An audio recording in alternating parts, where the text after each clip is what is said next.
Ya, listo.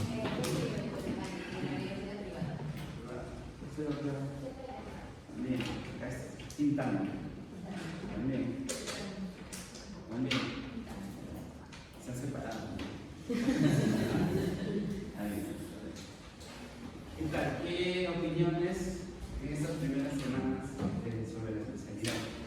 Siempre es bueno esta retroalimentación, para que también nosotros, como docentes, cuando nos reunimos, conversemos y tratar de mejorar, ¿no?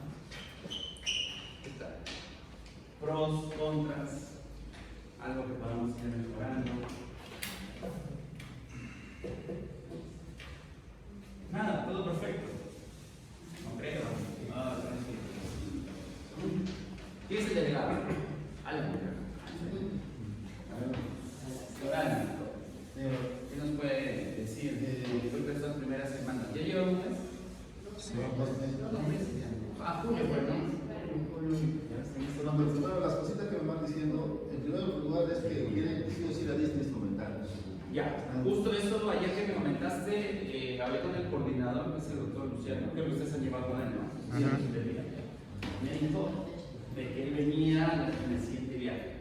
Entendí de que ahí ya les iba a facilitar. No sé si le toque venir con una casa de productos. Sí. Yo recuerdo con la promoción anterior, vinieron a ofrecer los productos, obviamente con oferta para que ustedes puedan buscar. No sé si esta vez será lo mismo. Sí, les comentó eso, sí, de repente en este viaje. Sí, de repente. Sí, con rollo de repente.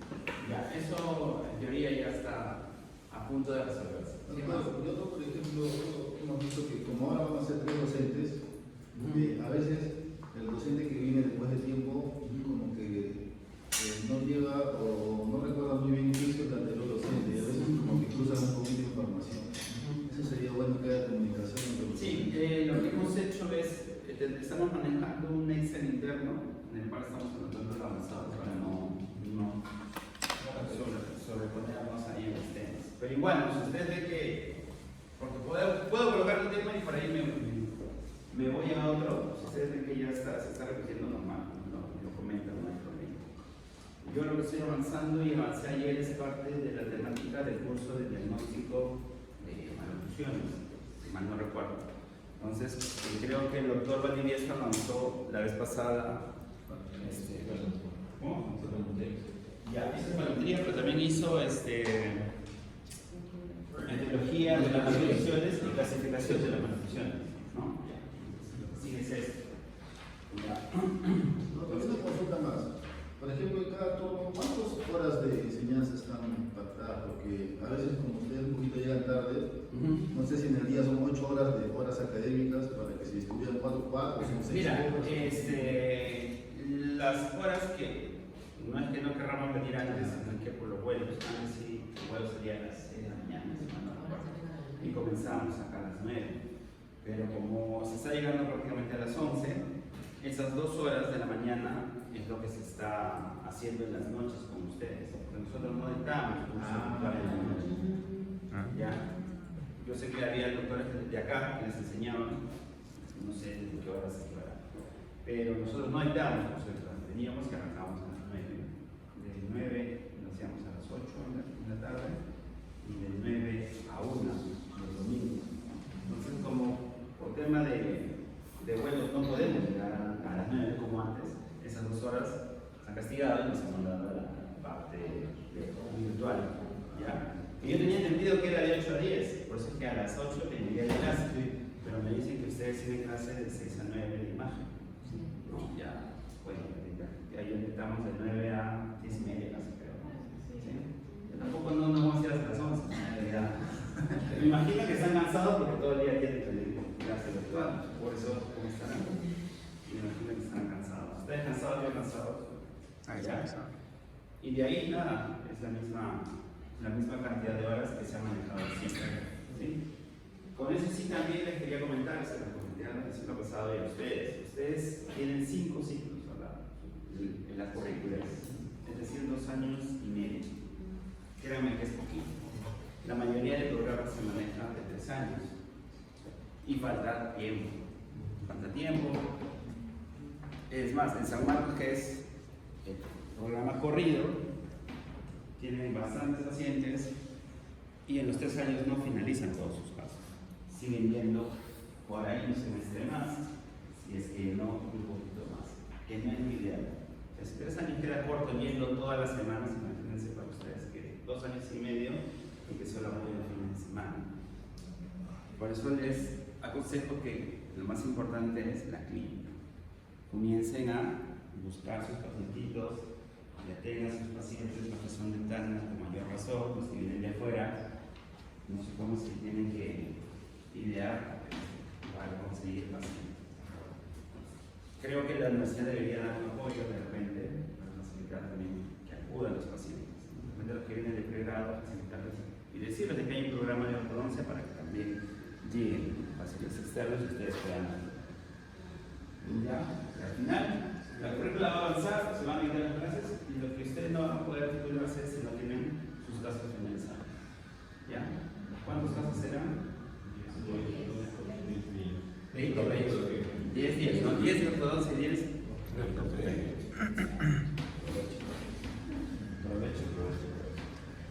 Muy bien, ¿alguna otra duda? Doctor, una consulta. En el caso de los pacientes que utilizan ortopedia y ortodoncia a la vez en un solo paciente, ¿vale para el récord de los dos o es por paciente? Esa es una muy buena pregunta. Esa va a ser la resolución. Raro que se utilice ortopedia. Debería de valer, debería. Si son 20, yo creo que se luchan para que les valga, ¿ya? Pero sí, o sea, porque vas a hacer primero un manejo ortopédico, luego un manejo ortodóntico. Generalmente, después de la ortopedia, reevaluamos al paciente para pasar a la parte ortodóntica. Yo creo que sí les podría. ¿Alguna otra duda? Doctor, entonces la clase de hoy será hasta las 2 Yo tendría solo una. A la 1. Sí, Así es. y de ahí hasta las 3. y de ahí a las 3, ¿Cuatro? sí, creo que sí. Bueno, 4. Sí.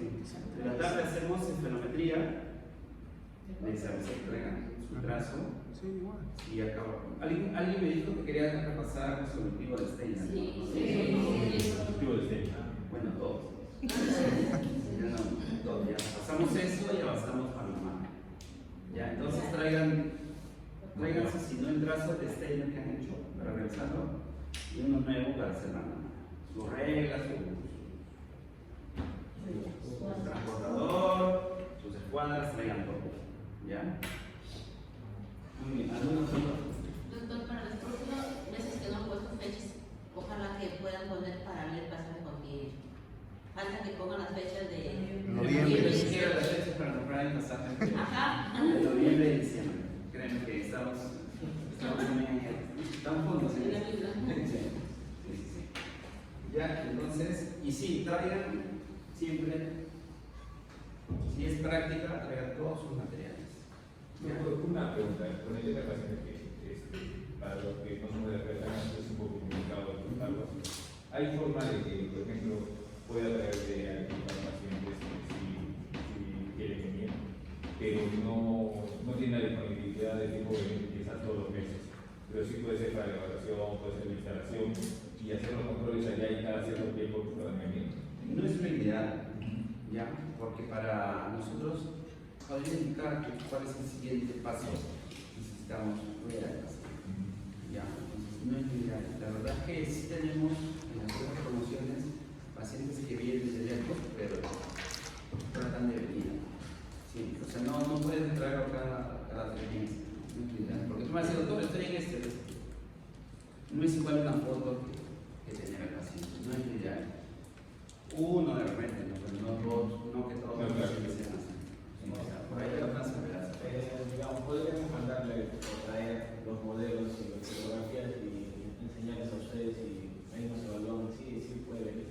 Porque de repente trae un paciente y no, tampoco. Es muy raro que digamos que un paciente no se pueda atender, o sea, que sea un cirujano. Entonces, que te consigues un cirujano, hasta inclusive lo podemos manejar. Es muy raro. Claro que sea un clase 1 ya todo, hoy día no. Realmente no te digo. Que esté saneado, que no tenga ninguna complicación, no hay problema. Eso sí, antes de extraer terceras o hacer algo, ahí sí les podemos ayudar. pero lo ideal es que vengan, ¿no? Porque nosotros, créanme, siempre hablamos, ya no vamos, doctores, no vamos. ¿Qué es lo primero que hacen nosotros? Nos sacan un modelo. Doctor, antes que se vaya, ¿yo qué le hago? Nosotros no hacemos ortodoncia de modelos, ni de radiografías. Nosotros atendemos al paciente, tenemos que verlo. Tenemos que evaluar la estática, la dinámica, evaluar el rostro del paciente. ¿Sí? Por eso es que nuestra evaluación clínica es el rostro, o sea, en las fotos lo ponemos acá porque tenemos que ver al paciente de alguna forma. Pero esta es una hacer su evaluación clínica, la media, de función, todo eso. Ya no podemos hacer ortodoncia de modelos ni de radiografías, ¿no? Necesitamos ver al paciente. Y podemos ayudar un poquito, de repente sí, pero darle una planificación y un diagnóstico solo como nosotros subimos. ¿Sí? Muy bien, doctores. Entonces, ¿alguna otra duda? Mañana a partir de qué hora va a ser la clínica. Entendí que era las 11. Sí, de 11. ¿Sí? Que de 9 a 11 íbamos a hacer teoría y de 11 a 1 clínica. ¿Sí? Y el doctor Víctor me indicó que algunos de ustedes trajeron pacientes. El doctor nos desde una chequeada, nos revisó y les indicó más o menos temas a revisar que les iba a ayudar para ver la parte del diagnóstico del tratamiento de estos pacientes. Ya, en clínica, eso quiero saber, ¿qué han hecho en clínica? Evaluación nomás de pacientes. Que fue la vez pasada que vino ahorita. Y anterior también 9 veces.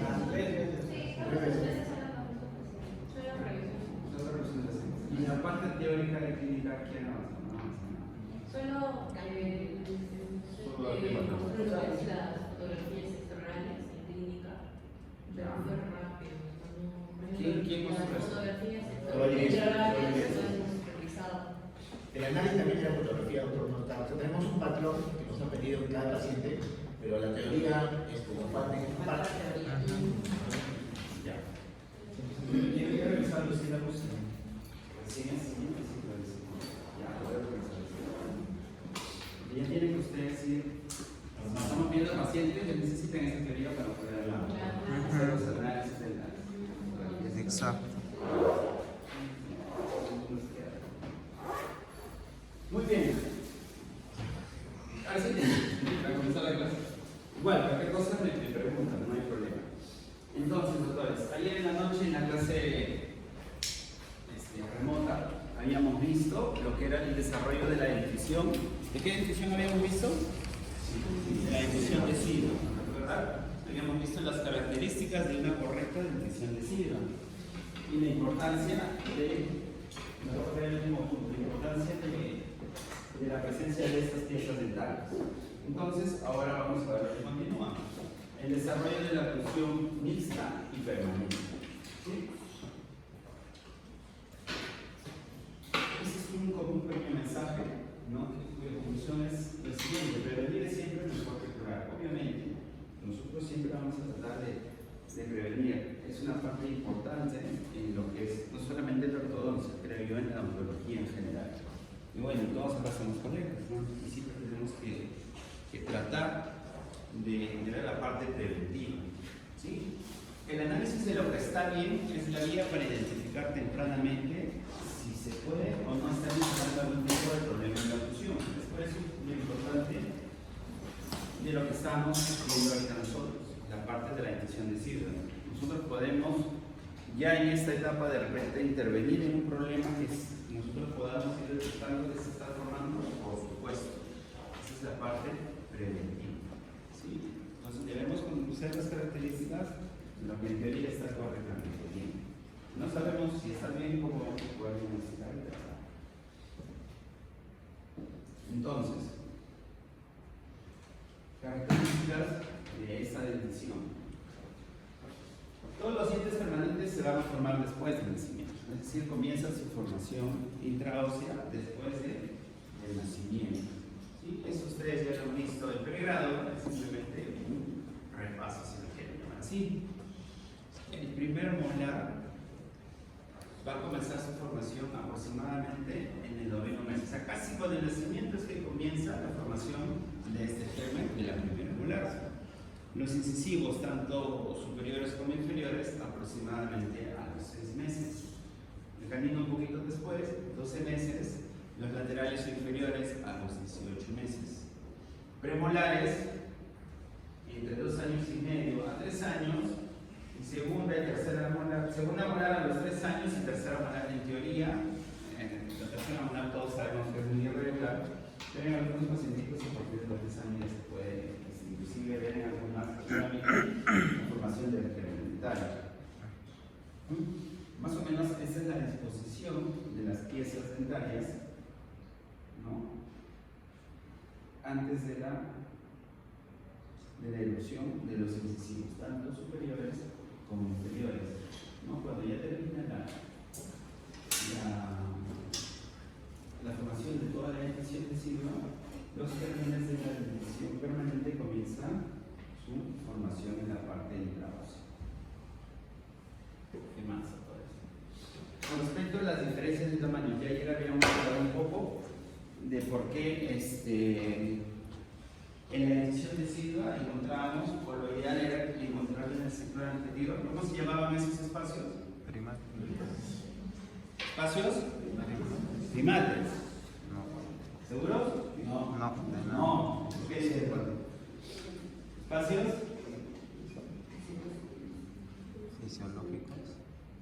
¿Fisiológicos?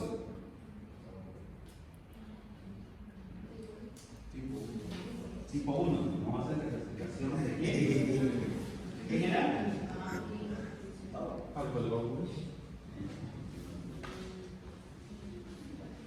No pasó ni 2 horas.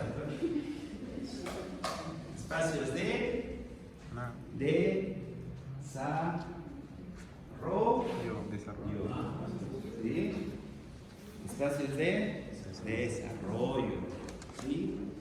Y dentro de esos había unos específicos que sí tenían un nombre en particular. Espacios primarios. ¿Dónde se ubican en el sector superior? Emisión de canino.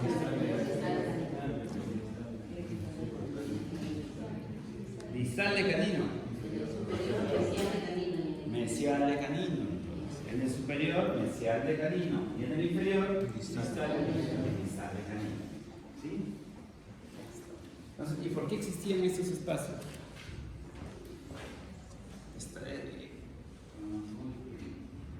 ¿Está bien que hayan estos espacios? Sí. ¿Por qué? Si a los papás no les gusta. Para compensar la diferencia de tamaño entre el diente permanente que va a erupcionar y el diente deciduo, ¿no? Porque no va a tener el pequeño dientazo como si fuera un adulto, ¿no? Tiene su diente normal, en proporción a la edad, pero tus dientes estén espaciados, ¿verdad? Perfecto. El diámetro mesiodistal y bucolingual de las coronas de los incisivos primarios es del 75% aproximadamente de los sucesores.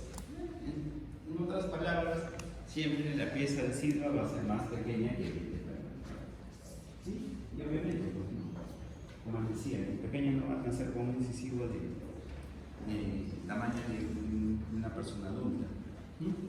La suma de los diámetros mesiodistales de los incisivos superiores es aproximadamente 8 milímetros más grandes que sus predecesores.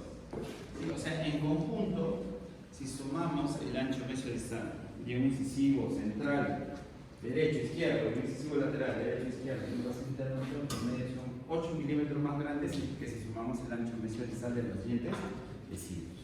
¿Sí? Y recuerdan ayer un cuadrito que vimos que decía que si en un pequeño, en el arco inferior, presentaba un espacio de desarrollo de 6 milímetros, la probabilidad de que presente apiñamiento en la dentición permanente era de 0, ¿no? Era de 0. Entonces, generalmente esos espacios de desarrollo deberían estar creciendo y no ser tampoco tan pequeñitos, especialmente en los espacios. Muy bien.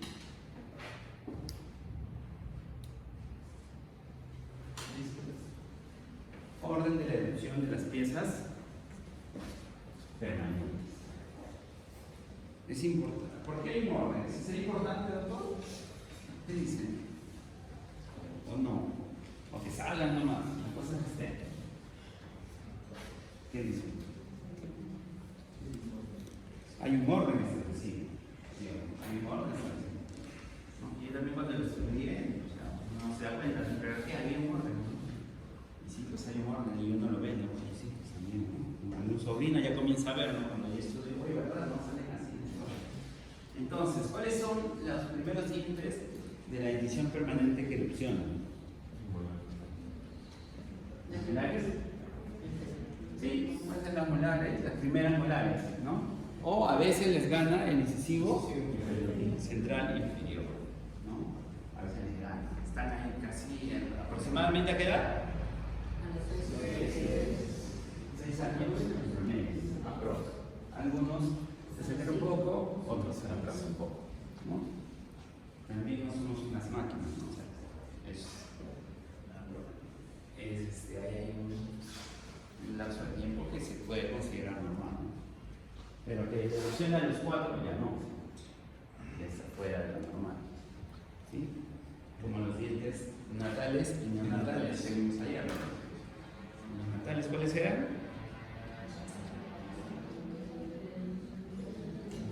Los natales son los que veríamos. ¿Natales son los natales? ¿Los natales cuáles son, doctora? Los que van a erupcionar, todos erupcionan.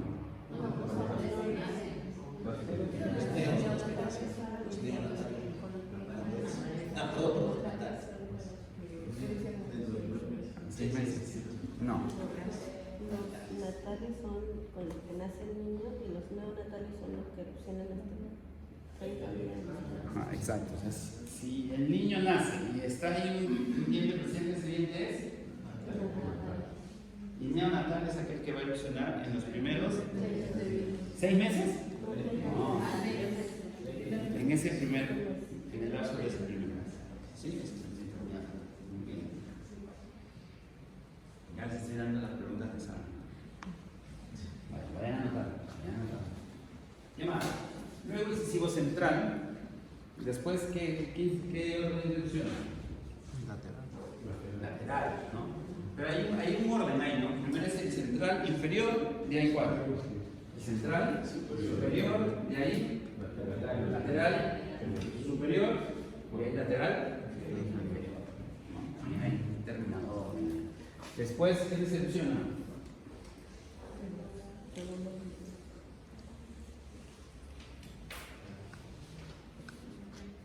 Ya no erupciona nada más. Premolares, ¿no? Premolares superiores. En el acá como que se invierte un poco, ¿no?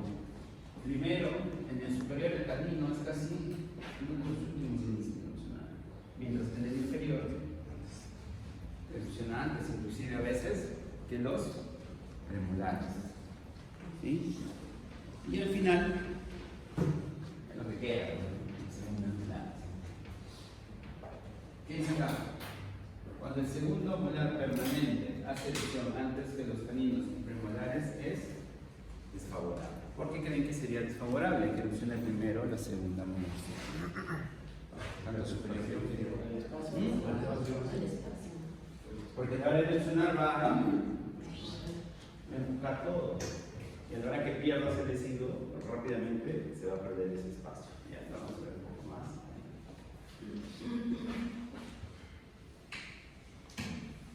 Un cuadrito para los que les gustan los números y la estadística. ¿Sí? Más o menos el momento de. Este es el comienzo de la formación, mineralización, erupción y término de formación radicular. ¿Sí? Este es un cuadrito que le gusta más los esquemas del orden de erupción de las piezas dentales. ¿Sí? Así que es importante que conozcan ese orden, por supuesto, porque cuando llegue el enano de 8 o 7 años y le digan lo que me hablaban de ortopedia, ¿no? Y no pueden ir asustados porque está piñando, porque no sé, perdió dientes, no perdió, le salió un diente por aquí y otro diente por allá. Obviamente ustedes van a decir, ¿verdad? ¿Cómo era el orden de erupción? Y así no.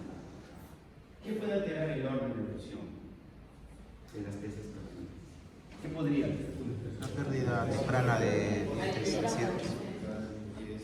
¿Cómo? Desarrollo maxilar, la mandíbula y termina apuñamiento, ¿no? ¿Cómo desarrollo del maxilar? O sea, si crece mucho la maxila, se puede operar. Disminuye, o sea, si hay pérdida prematura de desarrollo ¿Pérdida prematura de qué? la pieza o como diga, ¿no? Pérdida prematura de piezas decidos, ¿no? Porque tienen que cumplir, al menos no denle la oportunidad de que cumpla su función actual en el decido. Tratar de mantenerlo en la boca la mayor cantidad de tiempo posible. ¿Sí? ¿Sí o no? Sí. Muy importante, ¿verdad? Muy bien. La presencia de todos los accesos, también en general. También en la zona, La ronda claro, también piezas supernumerales, que es más normal de lo que uno cree, ¿no? Es más normal de lo que uno cree. El doctor Valdi no es supernumeral, ¿no? Sí, hay. la antigua simplemente, Por supuesto, por supuesto. Si una pieza de decidido sufre algún tipo de anquilosis, sí. Y ahora, ¿por qué tiene anquilosis? No se la pregunto, ¿no? Pero sí, también puede generar una alteración, más que en la secuencia, en la guía de erupción. Esta puede generar la alteración del numerismo. Los numerarios. Ya, muy bien. Transición de la dentición primaria.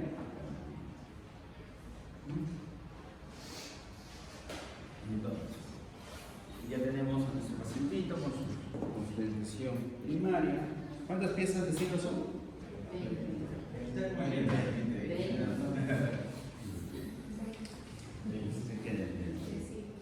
Decida, son 20, ¿no? Son 20. Muy bien. A ver, ¿qué nos dice este articulito?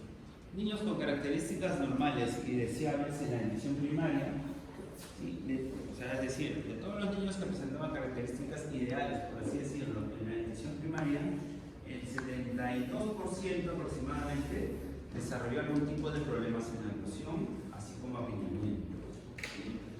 El 20% mordida cruzada o abierta y maloclusiones de clase 2. ¿Qué quiere decir? Que no necesariamente, si encontramos a un niño con una dentición de decido, totalmente encontrar las características ideales que ya hemos revisado ayer, ¿no? ¿Qué vimos allá? ¿Cómo era el overbite en una dentición de decido? Ya, no se peleen. Aumentada. Sí, ¿no? Era un poquito aumentada. Valores normales hasta 4 milímetros, ¿no? Ya está. Overjet. Hasta 3 milímetros, ¿verdad? ¿Qué más? ¿Otra característica de la curva de Smith cómo era? ¿Había o no había? No había. ¿Curva de Wilson? ¿Había o no había? Tampoco. ¿Cómo era la inclinación de los incisivos? Verticales, ¿no? O bien inclinados. ¿Cómo es una incisión? ¿Cómo están así? No, verticales. Sí, ¿no? Espacios de desarrollo, espacios primarios. Entonces, por más de que encontremos a un niño con todas esas características según ese artículo, igual hay una tendencia a que se pueda generar un problema de malnutrición. ¿Sí? Tampoco es que ya, tiene todo, ya este campeón no va a presentar ningún tipo de problema. Entonces, ¿es bueno o es malo? Para nosotros es bueno, nos escuchamos. Pero, entonces, ¿qué quiere decir de que la prevención, con mayor razón, con mayor fuerza? Sí, y estando bien, no va a haber problemas en quienes los están.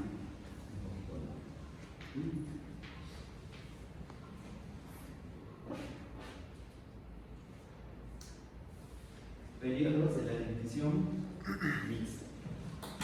¿Hay mixta temprana? ¿Sí? Si hay temprana, ¿qué hay? Tardía. Dentición mixta temprana y dentición mixta tardía.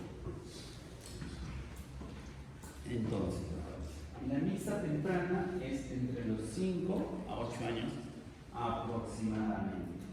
¿Y qué sucede entre los 5 y 8 años? ¿Por qué creen que se llama dentición mixta temprana?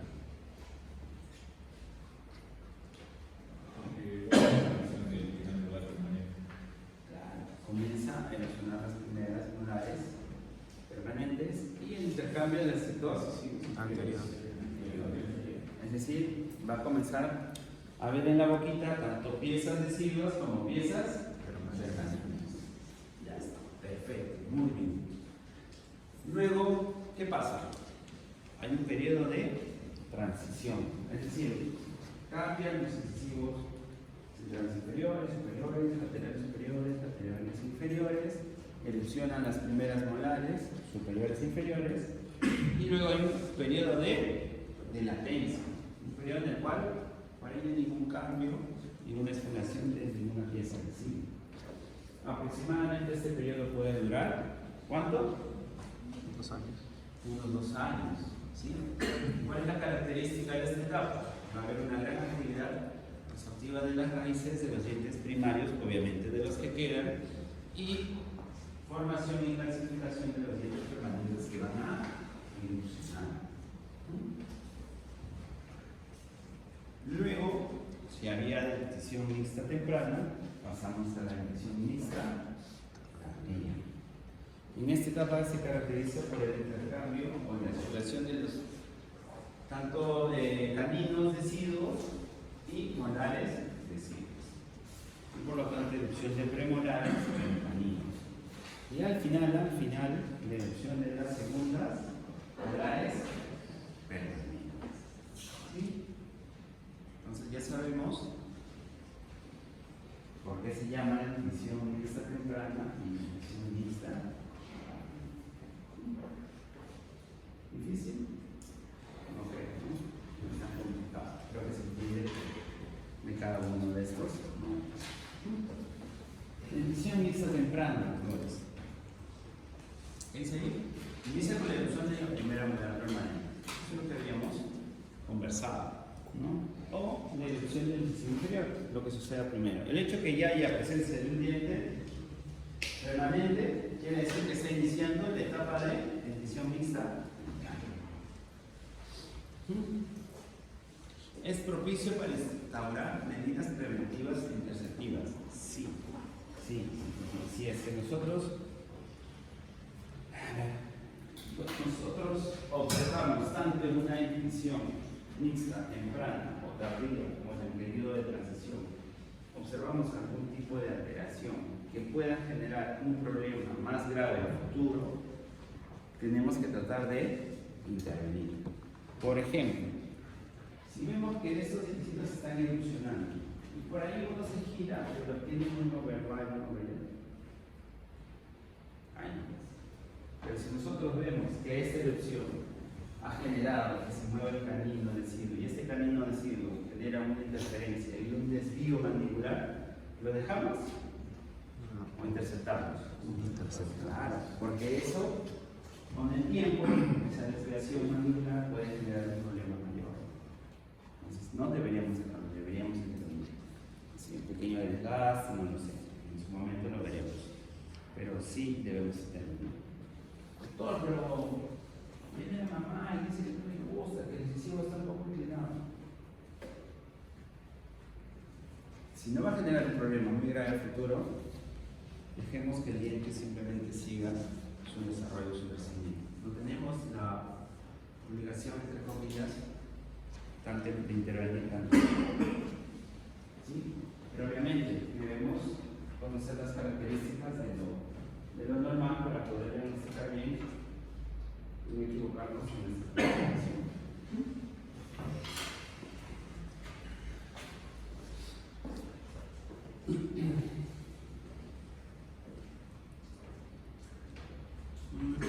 Ya, hablemos un poco de la erupción de la primera molar permanente. Habíamos visto ayer que ¿quién va a guiar la erupción de esta primera molar permanente? ¿Quién lo guía? La pared distal de la molar decidua, ¿sí? De la segunda molar decidua. Porque generalmente la guía de erupción o el sentido de erupción es siempre un poquito hacia el va a contactar con esta pared y eso es lo que le va a servir de guía. Si pierde esa segunda molar decidua, ¿qué cree que va a pasar con la primera molar? ¿Qué pasa? Va a tener una erupción muy hacia y al erupcionar hacia mesial, ¿qué va a pasar? Va a ocupar el espacio que está destinado para las premolares. Esa es la importancia de mantener las piezas flexibles. Y ya, ¿qué es esto? ¿Qué significa plano terminal? ¿A qué nos referimos cuando hablamos de plano terminal? De un plano que termina.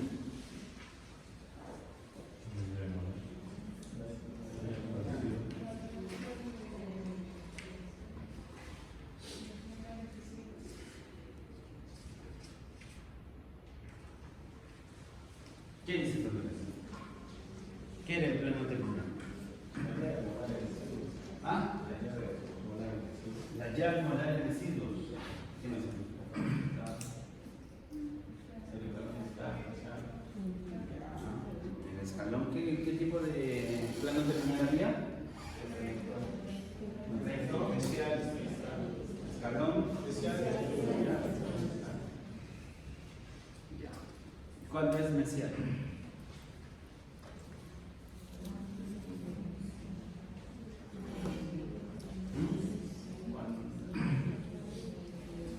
¿Qué llamamos escalón mesial?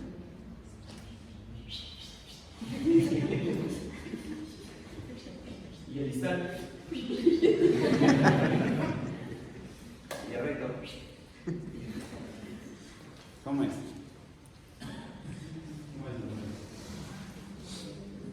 Cuando la cara inicial está por delante del... ¿Cómo? Cuando la cara inicial del primer molar decidua está por delante del molar mayor. Cuando la cara, ¿qué cara? Inicial. Mesial. ¿Mesial? No. Distal. Esto es...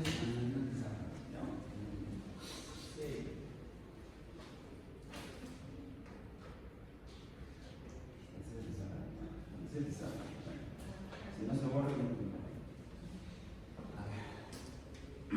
¿se ve?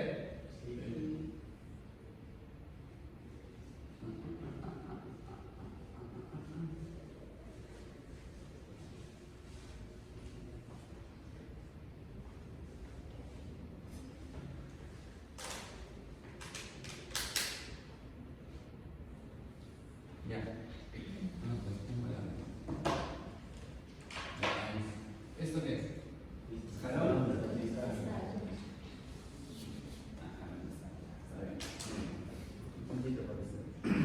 Escalón, distal, ¿no? Entonces, ¿está determinado por qué el escalón? La pared distal de las segundas molares deciduas. Si la pared distal de la segunda molar inferior se va hacia el distal, es un escalón distal.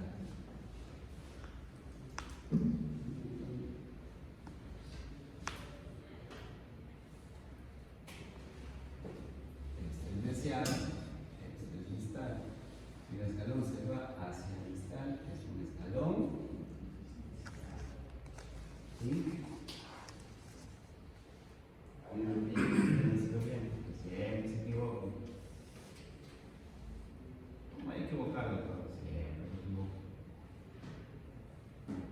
¿Esto qué sería? Baja y se va hacia el escalón. Por lo tanto, es un escalón.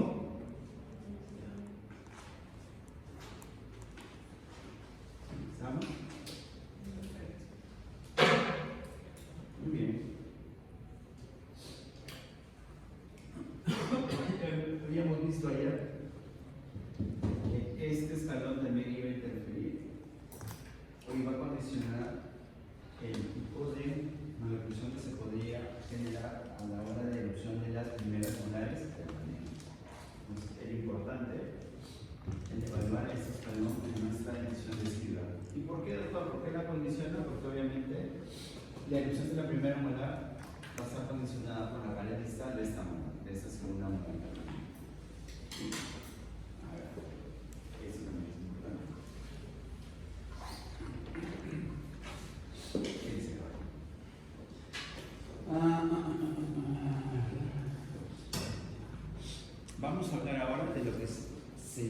se denomina el deslizamiento mesial temprano.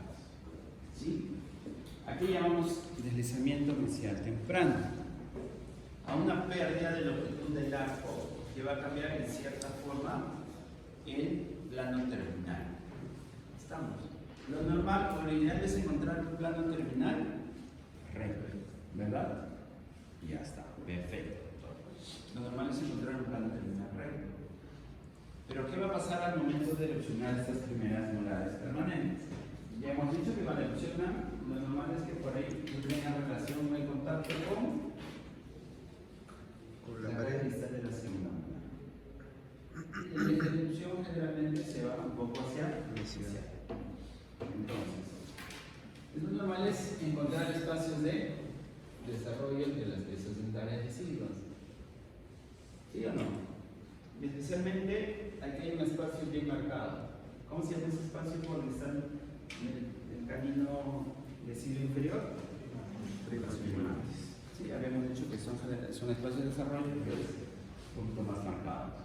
Entonces, cuando haya erupción de las molares permanentes, van a migrar hacia mesial.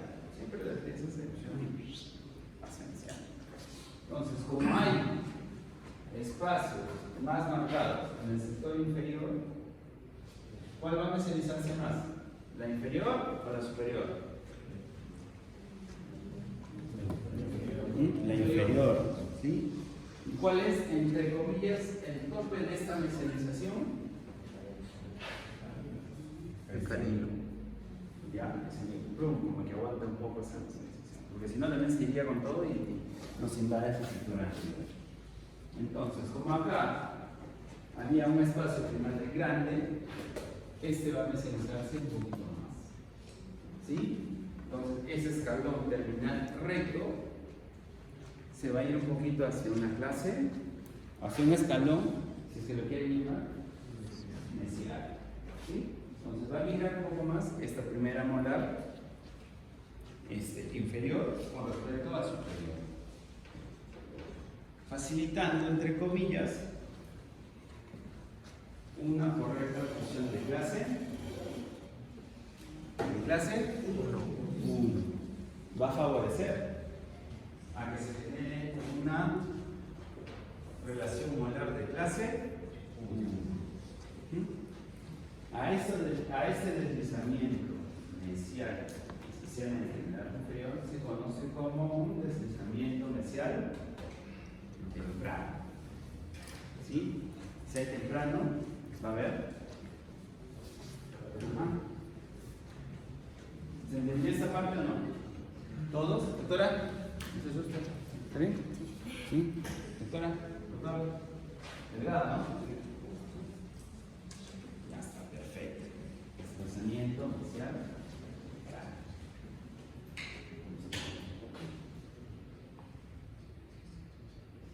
¿Y qué va a pasar si no existe desplazamiento? ¿Se va a dar este desplazamiento mesial temprano? No, sí. Va a ser más complicado, porque no hay espacio. ¿Para dónde va a migrar? ¿A dónde se va a desplazar? Entonces, el plano terminal recto es muy probable que se mantenga. Y va a favorecer al establecimiento de una orientación molar de clase.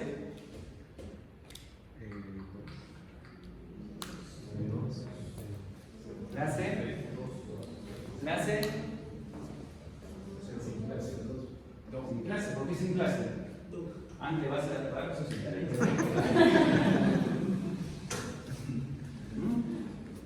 ¿Relación molar de clase? 3. ¿Por qué 3? Porque no hay 2, ¿no? ¿Clase? 2. ¿Cuándo es clase 2? Esa. ¿Cuándo es clase 2?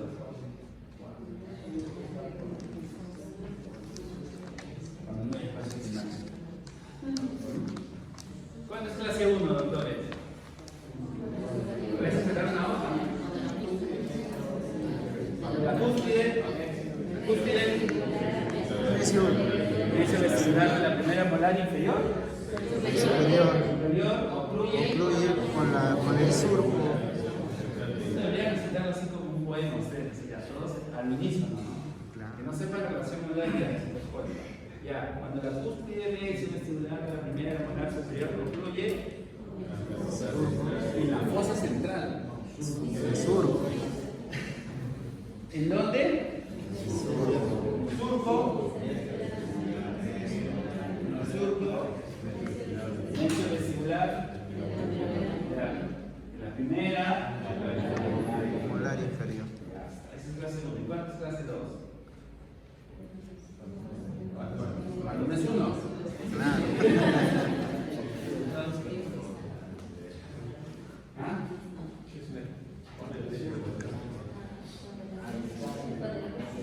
La cúspide está por delante del sur. ¿Sí? Está hacia. Doctor, pero yo quiero ver que el surco está por distal, lo que le haga feliz. ¿Ya? Donde esta cúspide está por mesial con respecto al surco, una clase 2. 2. Y si está por detrás, y la cúspide está acá, es una clase 3. ¿Sí? ¿Estamos? No estamos. Entonces, si no hay espacio de desarrollo, el plano terminal no va a poder sufrir esta, ¿cómo se llamaba? Desplazamiento. Desplazamiento mesial temprano. No va a haber, porque no hay espacio. Esa va a querer, oye, arrémate, apéguese, no se apegue, va a favorecer al establecimiento de una relación molar de clase. ¿Nos conviene? No. Aparte que ya no tiene espacio para el intercambio dentario,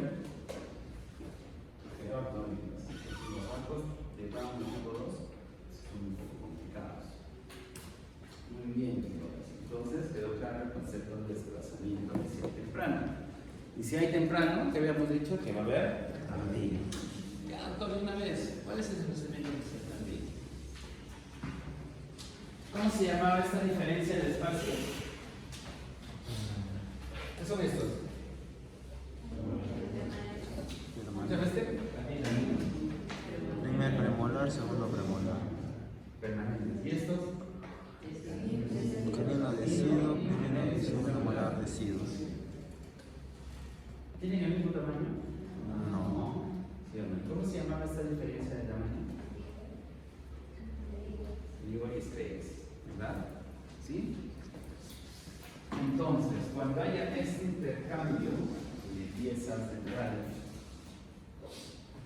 y haya esta diferencia de tamaño, ¿qué va a pasar con la primera molar? Va a desplazarse hacia mesial. Va también a migrar mesialmente. Y a ese desplazamiento, que es, ¿cómo se denomina? Desplazamiento mesial tardío. Desplazamiento mesial. ¿Recuerdan el Midway Space? ¿Cuál era mayor? ¿El de arriba o el de abajo?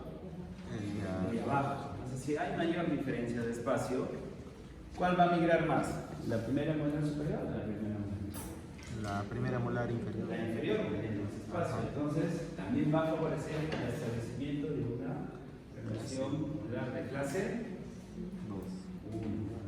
¿Sí? Por eso es la importancia de mantener las piezas deciduas presentes al menos, ¿no? Ya de repente no integrar, ¿no? Pero que estén ahí y que cumplan esa función. ¿Estamos? ¿Y por qué se tiene que dar esto? Porque una vez que decido cuál era la normal y cómo era el plano terminal, recto. Entonces, hay mecanismos para que esto que está recto termine en una clase, en la migración mesial temprana, en la migración mesial tardía. Muy bien. ¿Se entendió? Como el agua y chocolate.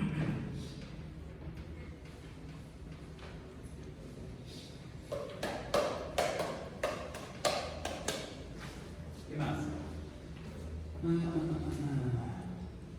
¿Qué dice? La transición tiene una relación con la cúspide a cúspide, que es la que tendríamos o la que se tiene en una incisión decidua por el plano terminal recto, se va a compensar o se va a derivar idealmente a una relación molar de clase 1 es por el deslizamiento mesial temprano que vimos, el tardío, y por un crecimiento diferencial de los maxilares. ¿Sí? También por eso, porque la mandíbula va a crecer. ¿Qué crece más? ¿O qué crece primero? ¿La maxila o la mandíbula? Sí, el crecimiento de la mandíbula es un poco más. ¿Sí? ¿Qué más? Que dice, se comprobó que la relación de los caninos primarios no se alteró. Lo que habíamos mencionado, ¿no? Esta migración o deslizamiento mesial, su tope que era Los caninos. Sí, los caninos, un topecito. Esta migración no suele afectar al sector. ¿Qué más? Pasamos al sector anterior. Ahora, ¿qué pasa en el sector anterior? Con el intercambio de piezas dentarias. ¿Qué dice? El espacio disponible para la erupción dentro de los maxilares está determinado por el tamaño, forma y estructura, obviamente. Es muy importante cómo va a ser la disposición de los cármenes dentarios. Lo normal es que los incisivos centrales se ubiquen en el sector superior por vesicular y los incisivos laterales un poquito hacia palatino. ¿Por qué, doctor? ¿Por qué no están alineados? Porque obviamente no van a entrar. No entran, es por eso que tienen que tener una pista de disposición. Y obviamente lo ideal es que presenten espacios de desarrollo en el sector. ¿Sí?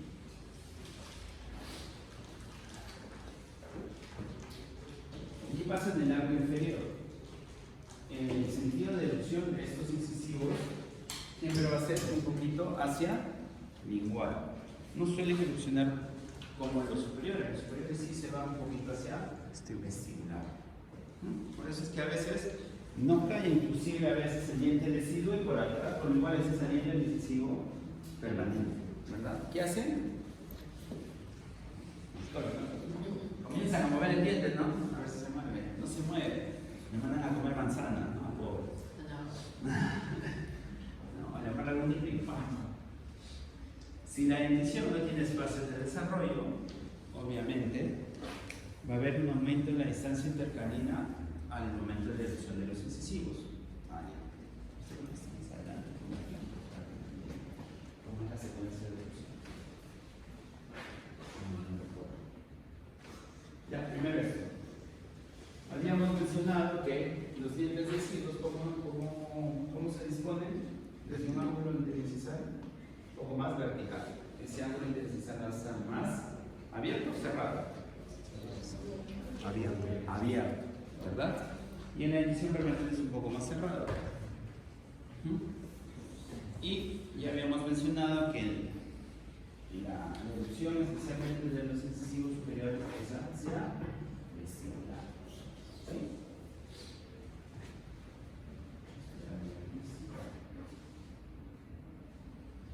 ¿Qué es un incisivo, doctores? Es un concepto que también tiene que tener presente. ¿Qué es el riesgo incisivo? Es la diferencia entre el tamaño de los incisivos permanentes con respecto a los incisivos deciduos. ¿Sí?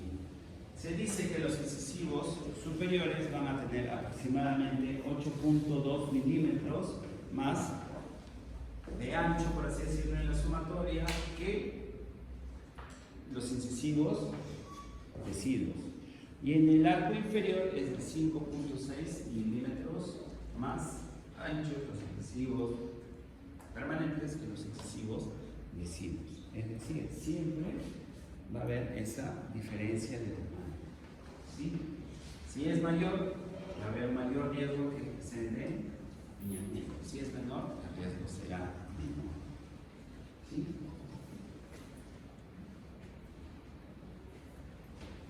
Por lo tanto, siempre hay un riesgo de homogeneidad. Esta condición siempre conlleva a que nos va a faltar espacio.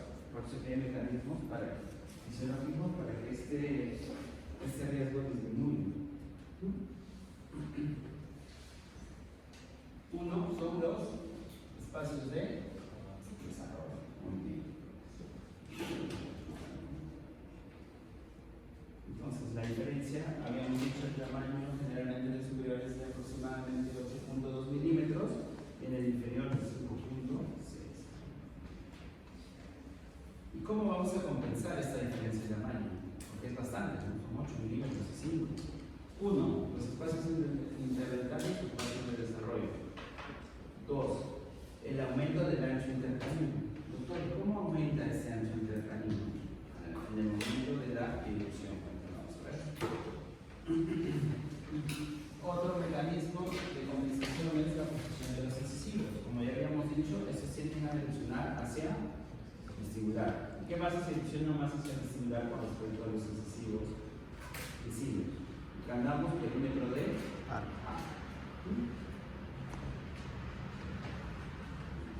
Entonces, ¿qué pasa en un arco tipo de Butler tipo 1? ¿Cómo va a ser la secuencia de erupción? Generalmente, ¿qué erupcionan primero?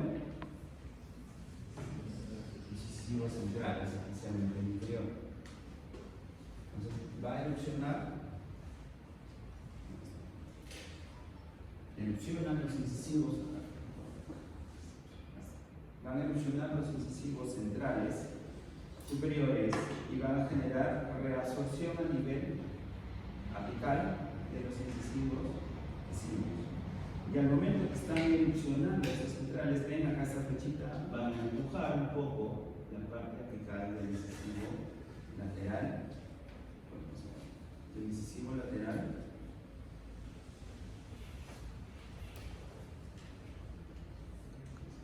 El incisivo lateral visible. ¿Sí?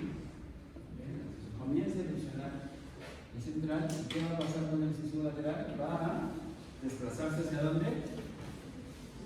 Hacia el estado. ¿Sí? Va a comenzar a desplazarse hacia el estado. Muy bien. Luego continúa la erupción de los centrales y siguen desplazando hacia el estado. Algunos autores indican que esto puede generar un aumento en la distancia intercanina. Sí, se podría generar. Luego, la exfolian las piezas adhesivas y tendrían mejor espacio para la erupción de los dientes laterales en un arco de Bowman tipo 1. Habíamos visto también que el eje de erupción es siempre hacia el vestibular del incisivo superior con respecto al incisivo. Acá se me puede ver. El término siempre va a terminar posicionándose por vestibular con respecto al diente.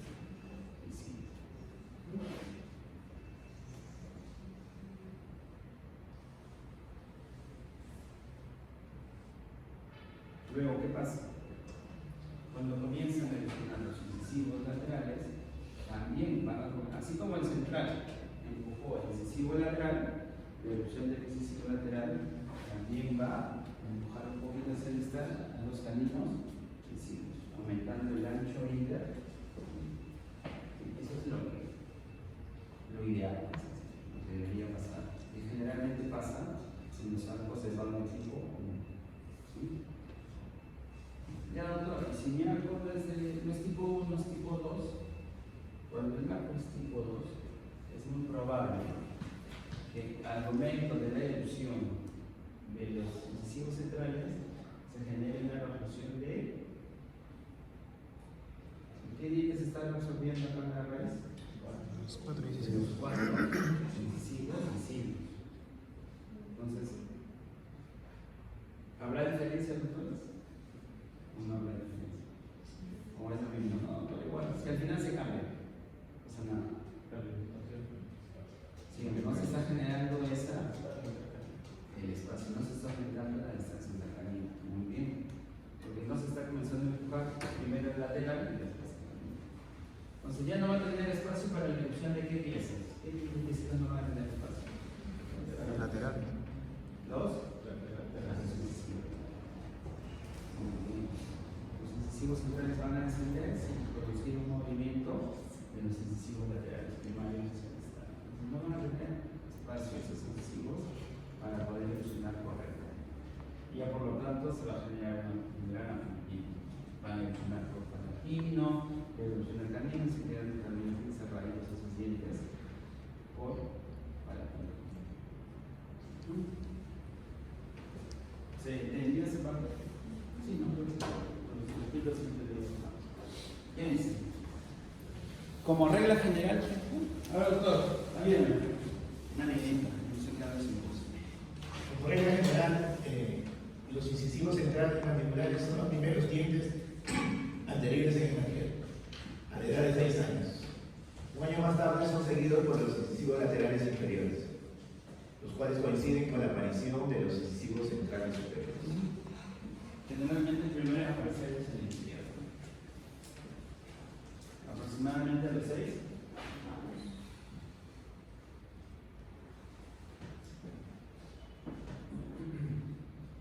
Dice, el aspecto clínico de la evolución de un paciente coincidente con el periodo de reposo, estado llamado del bajito feo. ¿Por qué?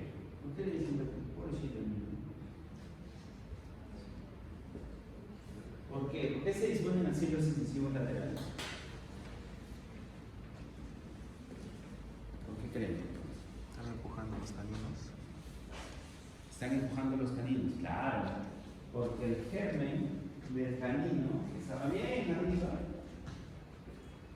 comienza a... ¿Y qué va a pasar cuando baja? ¿Va a tener espacio? No va a tener mucho espacio. ¿Qué va a hacer con la raíz de lateral? ¿La? Empuja. ¿Y estas secas laterales? Sí. Doctor, ¿qué le pasa a mi hijo? No? Dígale, mamá. Porque está así, está feo, mira el diente, está chueco, por aquí, por allá. Ya señora, no se preocupe. Ya hacen 4 por favor.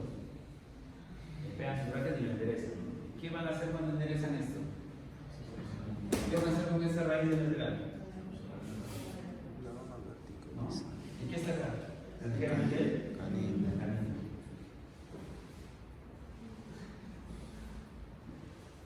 Entonces, por eso hay que conocer lo normal para poder.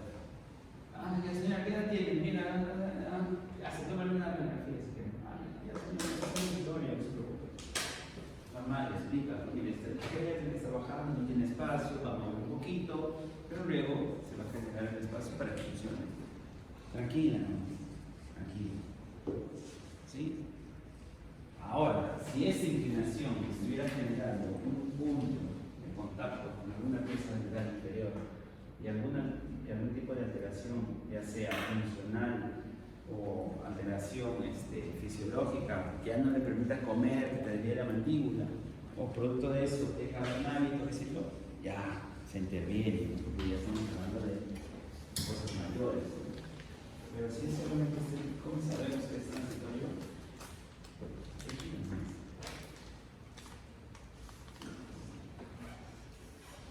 Ahora ya habíamos hablado de la secuencia de evolución de las piezas dentarias permanentes, y acá estamos explicando un poco lo que habíamos hablado. ¿Qué pasa cuando los caninos que están bien arriba comienzan a descender? Van a generan como un apiñamiento apical, generan como un apiñamiento a nivel apical de las raíces, generando una inclinación inicial de estas raíces de los incisivos laterales. Como consecuencia de esta inclinación, las coronas obviamente se van a inclinar hacia el estado. Sí, pero es una etapa transitoria, porque luego que va a seguir bajando el incisivo, en teoría debería tener el espacio porque va a conseguir con el recambio también de las montadas posteriores, y van a generar un pequeño espacio para poder evolucionar tranquilamente. Sí, y aparte que acá tenemos el espacio primate que también va a ayudar bastante. ¿Sí? Aquí vamos a observar la evolución más que nada de los incisivos centrales inferiores, que también debería ocurrir algo parecido con los superiores, ¿no? Que la evolución de los incisivos centrales debería solamente involucrar la exfoliación de los permanentes centrales. Y cuando ustedes vean de que están evolucionando los centrales, ya perdió incisivos laterales y también, centrales y laterales, ya hay que ir con miedo, ¿no? Con miedo, porque ya sabemos de que de hecho de que lo normal sería que evolucionen los centrales, que empujen a los laterales así, para generar este aumento de la distancia intercanina. ¿Sí?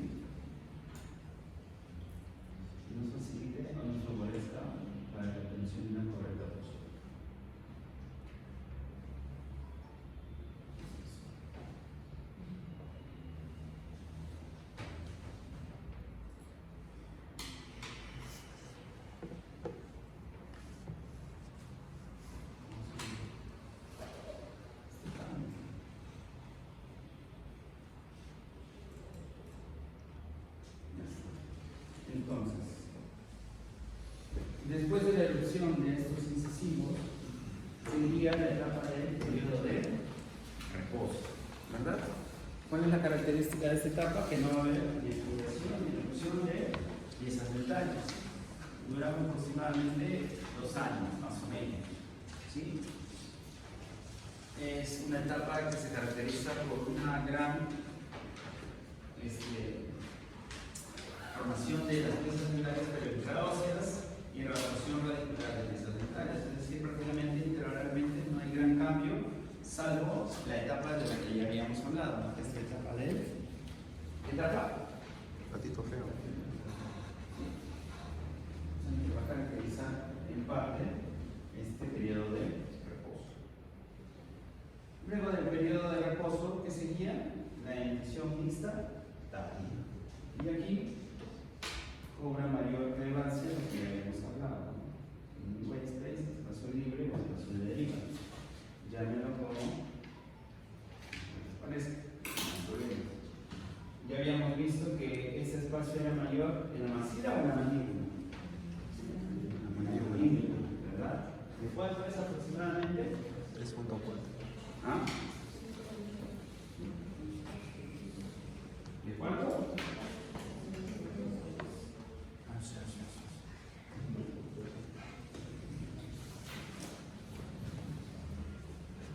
¿Mucho? ¿Cómo es? 8 milímetros.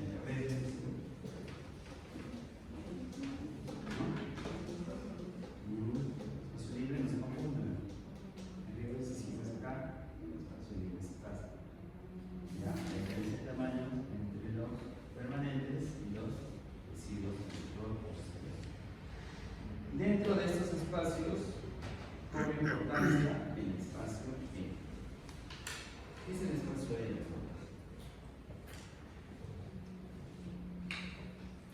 El espacio E es la diferencia de tamaño entre la segunda molar decidua y la segunda premia. ¿Y por qué se llama espacio E?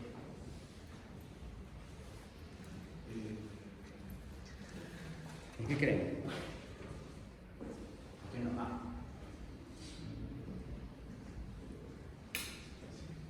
Equivalente.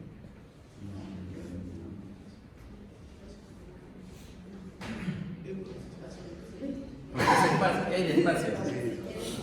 No. Porque había una, si mal no recuerdo,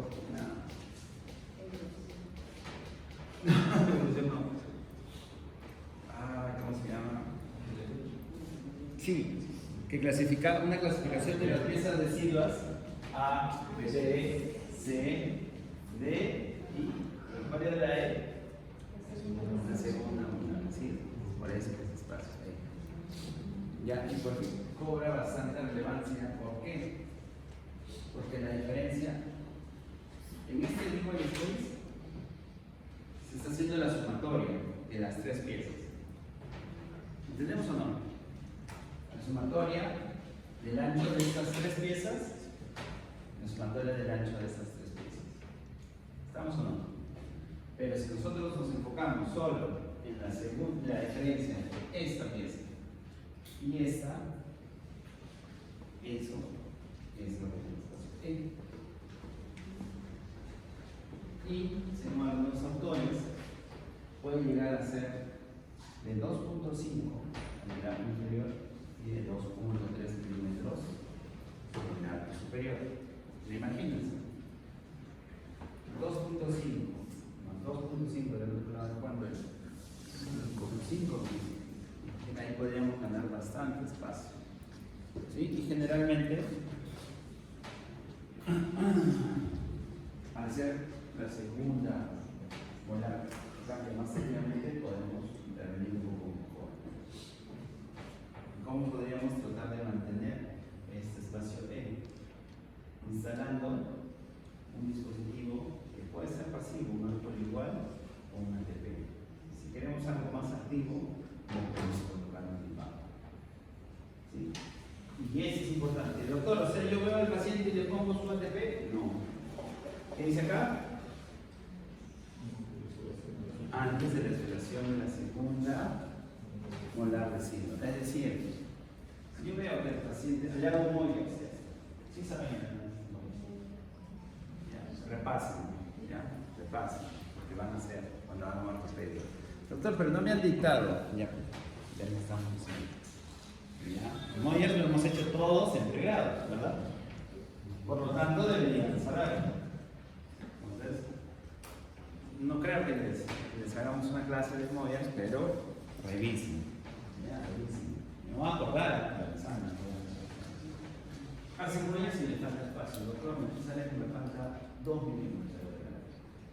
Yo evalúo al paciente y este necesito estar hagamos un poquito de movilidad. Ya está por exfoliar.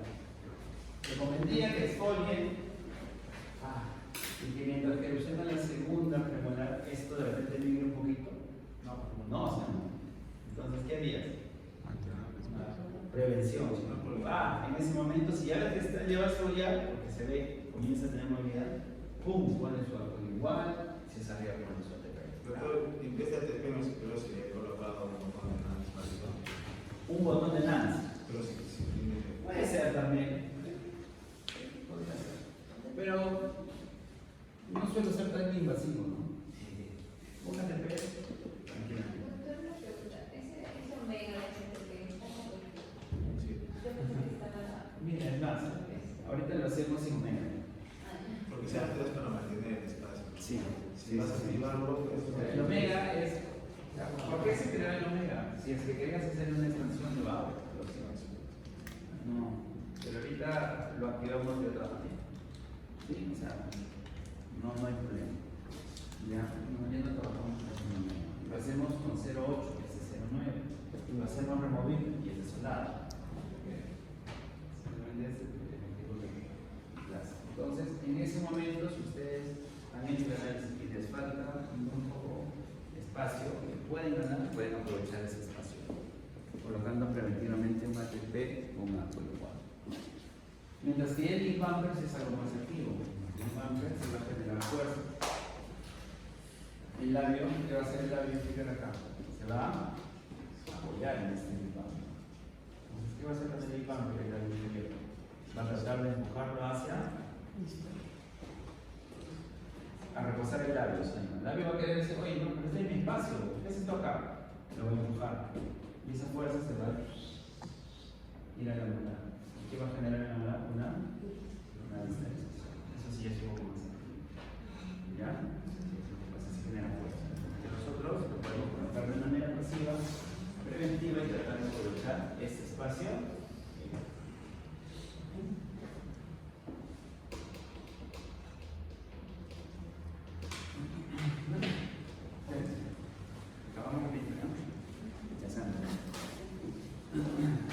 Transición de lentes primarios posteriores mandibulares. Entonces, el canino en el sector inferior va a emerger primero para tratar de mantener el perímetro de agua, ¿sí? E impedir la inclinación igual de los necesitos. Recuerden, lo normal es que ¿qué canino evoluciona primero? ¿El inferior o el superior? El inferior. El inferior evoluciona primero y el canino superior es casi a veces el último. ¿Por qué lo hacen? Evoluciona primero y nos va a ayudar a mantener el perímetro de agua del sector anterior. Cambios en el orden de distribución no es ideal. No es ideal, puede generar manifestaciones dentarias, presencia de apiñamiento. Generalmente se da por pérdida de prematura de piezas. Por eso tratar de explicar a los padres, ¿no? Tratar de conservar la mayor cantidad de tiempo las piezas. No porque sean malos, sino porque esas vesidas tienen su función. El canino superior es muy propenso a sufrir cambios en su posición, debido a que se van a formar bien arriba. Tan arriba que pueden generar movimiento a nivel apical de los sistemas. Piezas que generalmente vamos a encontrar o más frecuentemente alteración en la disposición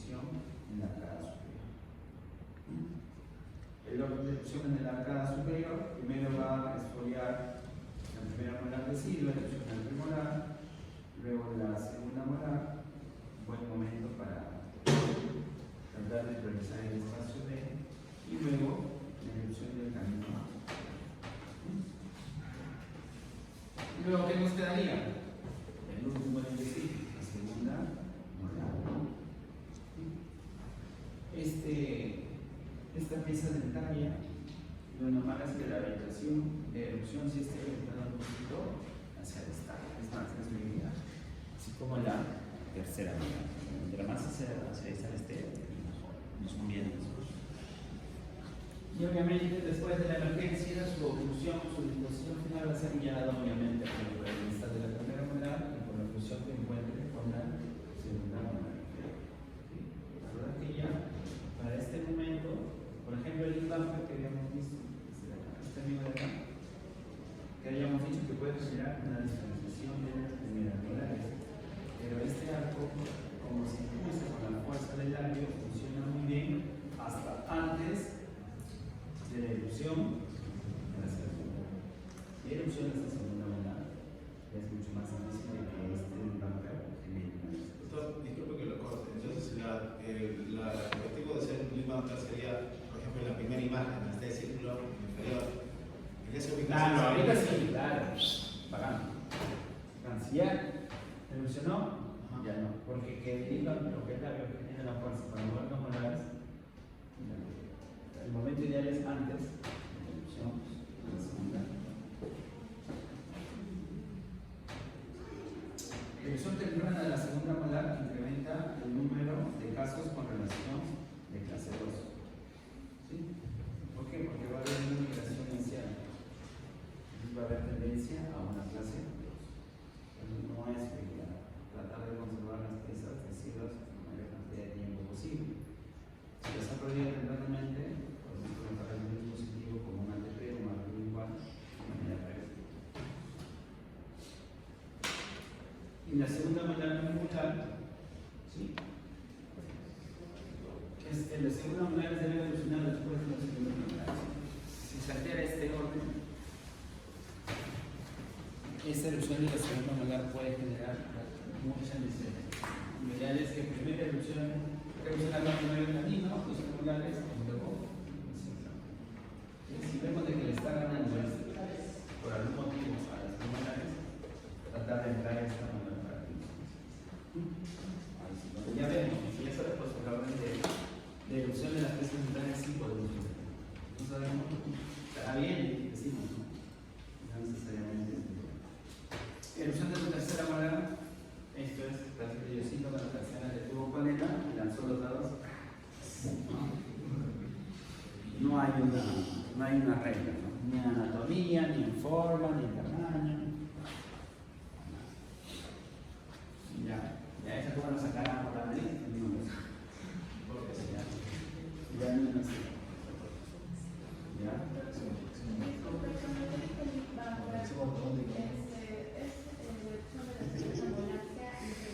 Sí, claro, no, debe ser inferior porque el impacto es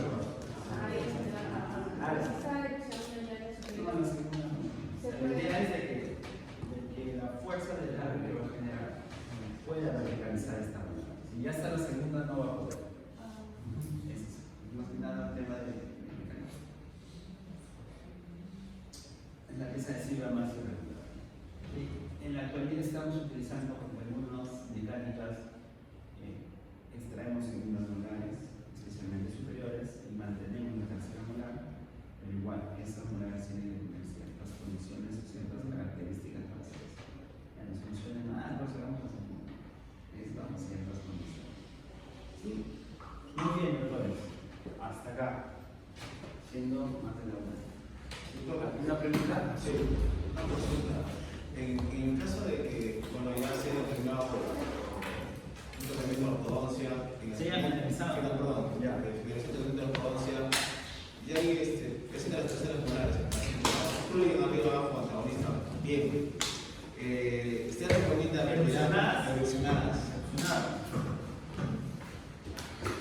Es raro que pueden entrar todas las piezas dentales, pero si están en buena condición y no tienen ningún problema, podrían mantenerlas. pero la presencia de unas terceras molares siempre va a ser un factor de riesgo.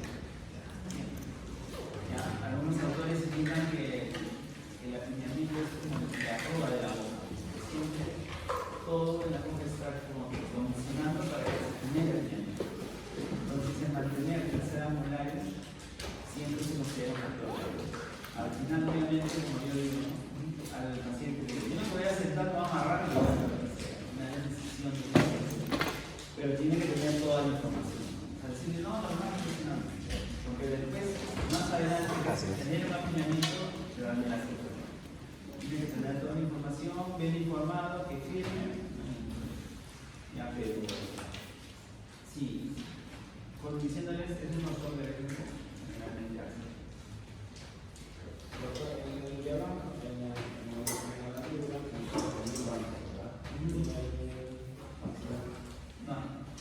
No hay un aparato parecido. Hacemos otro tipo de mecánicas para generar una descarga. No, el botón de gas es un aparato así, que mantiene nada más, no sirve para eso. O sea, no hay un aparato para poder mantener el espacio ahí. El arco de luz. No, Almacenar el arco. O sea, en este caso yo les mencioné, estaban tres, ATP y arco igual. Esos son pasivos para mantener el espacio. Mientras que el deep bumper, si lo colocas de manera pasiva, te puede mantener el espacio. Pero generalmente la función del deep bumper es colocar un poco más hacia adelante que el largo, que hace una fuerza que genere una estabilización. Sí. El deep bumper, o sea, para mantener el espacio yo preferiría algo más suave como una. Pero si ya quieres ganar espacio, se puede hacer. Los ideales para mantener el espacio en ATP, ya